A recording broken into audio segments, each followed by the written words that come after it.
Judul cerita, Misteri Dukun Pembunuh Santet. Di sebuah desa terpencil yang dihuni oleh penduduk yang amat percaya pada dunia supranatural, terdapat sebuah misteri yang menyeramkan. Desa itu telah lama terkenal karena kisah-kisah mistis, dan salah satunya adalah cerita tentang seorang dukun pembunuh santet yang kejam. Setiap orang di desa itu mengenal legenda tentang dukun misterius ini yang konon memiliki kekuatan gaib yang mematikan. Namun, tak seorang pun yang pernah benar-benar menyaksikan sosok dukun tersebut. Suatu malam, seorang pemuda bernama Andi, anak dari dukun desa yang sudah meninggal, ditemukan tewas dengan kondisi yang mengerikan. Tubuhnya penuh dengan luka bakar dan tanda-tanda santet. Sebelum kematiannya, Andi mencurigai ada dukun pembunuh yang bertanggung jawab atas kematiannya.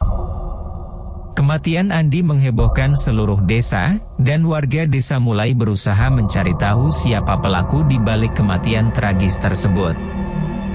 Mereka menyadari bahwa ada seseorang di antara mereka yang memiliki kebencian mendalam terhadap Andi dan keluarganya. Dalam upaya untuk mengungkap misteri ini, beberapa warga mulai mengumpulkan cerita-cerita lama tentang legenda dukun pembunuh santet. Mereka menemukan kisah-kisah seram tentang dukun tersebut, yang katanya telah hidup selama berabad-abad dengan mencari korban untuk memuaskan ambisi gelapnya.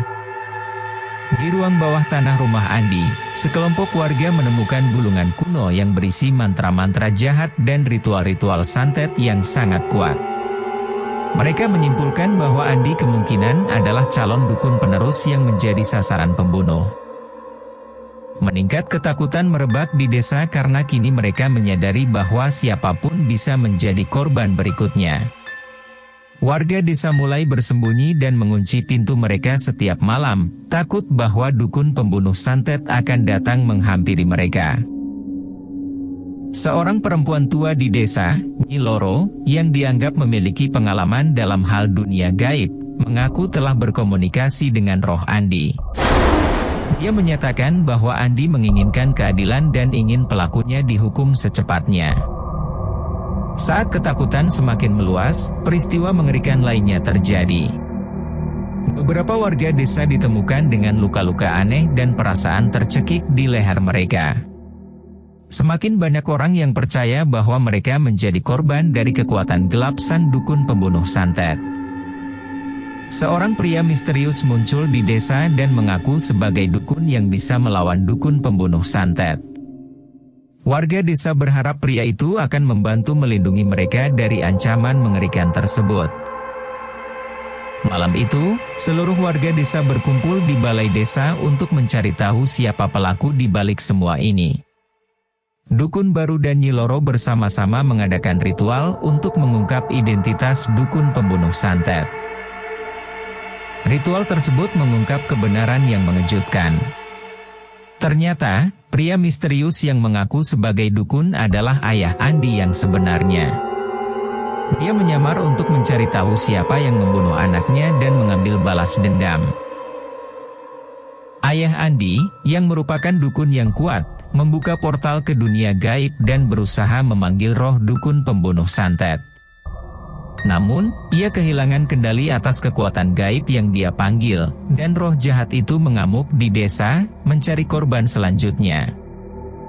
Warga desa berusaha bertahan dari serangan roh jahat itu, dan Nyi Loro menggunakan kekuatan gaibnya untuk melawan. Namun, tampaknya roh pembunuh santet ini tak terkalahkan dan semakin kuat oleh energi negatif yang dipancarkan oleh desa itu sendiri. Nyi Loro mengorbankan dirinya untuk menenangkan roh jahat itu dan mengalihkan perhatiannya dari warga desa. Tindakan heroiknya memberi kesempatan pada dukun baru dan ayah Andi untuk menemukan cara menghentikan roh jahat itu selamanya. Dukun baru mengingat mantra-mantra yang tertera di gulungan kuno yang ditemukan di rumah Andi.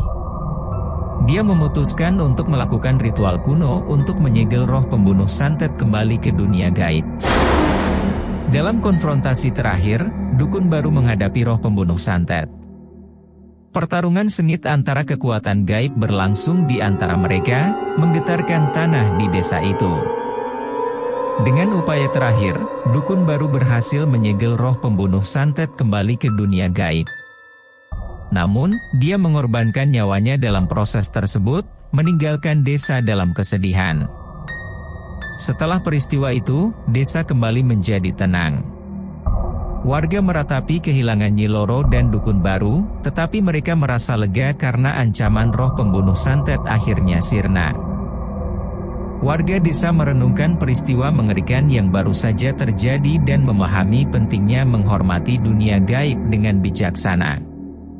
Mereka menyadari bahwa kekuatan gelap bisa sangat merusak jika digunakan dengan cara yang salah, dan mulai belajar lebih bijaksana dalam menghadapi masalah mereka. Dalam ingatan warga desa, Nyi Loro, dukun baru, dan Andi akan dikenang sebagai pahlawan yang berjuang melawan kejahatan. Sebuah monumen didirikan untuk mengenang pengorbanan mereka dan sebagai pengingat akan bahaya memanipulasi kekuatan gaib tanpa pengawasan. Sejak saat itu, desa itu hidup dalam damai, dan cerita tentang misteri dukun pembunuh santet perlahan-lahan meredup.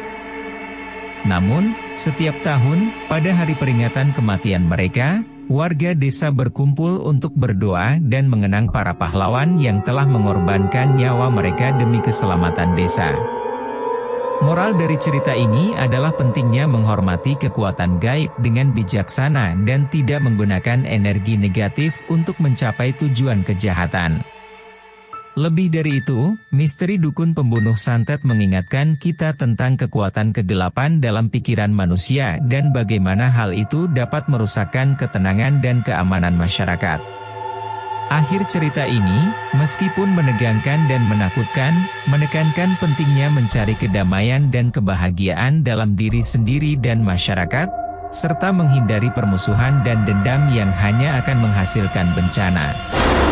Semoga kisah ini menjadi pengingat bagi kita semua untuk selalu berhati-hati dalam menggunakan kekuatan dan energi, baik yang tampak maupun yang tidak tampak, untuk kebaikan diri dan orang lain.